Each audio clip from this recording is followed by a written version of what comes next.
প্রধান উপদেষ্টা Mohammad ইউনূসের new York সফরকে কেন্দ্র করে প্রবাসী রাজনীতিতে উত্তেজনা তৈরি হয়েছে।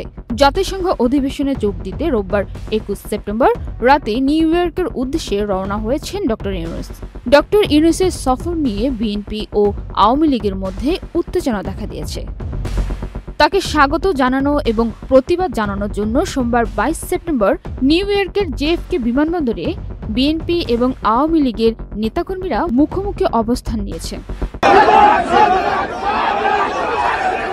২১ সেপ্টেম্বর রোববার স্থানীয় সময় সন্ধ্যা ৬:৩০টার দিকে নিউ ইয়র্কের জ্যাকসন হাইটসের ডাইভার্সিটি প্লাজায় দুই পক্ষের কর্মী সমর্থকরা অবস্থান নেন।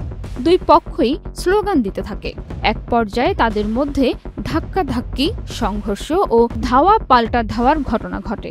রাত ৮টার দিকে পুলিশ তাদের ছত্রভঙ্গ করে দেয়। ডাইভার্সিটি প্লাজা এলাকায় সতর্ক অবস্থায় রয়েছে পুলিশ। ড ইউনূসের নিউ ইয়র্ক সফরকে কেন্দ্র করে আওয়ামী লীগের নেতাকর্মীরা যুক্তরাষ্ট্রের বিভিন্ন রাজ্য থেকে নিউ ইয়র্কে এসে বিক্ষোভ কর্মসূচি পালন করছেন। তারা হোটেল এবং অন্যান্য স্থানে কালো পতাকা প্রদর্শন ও অবস্থান কর্মসূচি পরিচালনার পরিকল্পনা নিয়েছেন।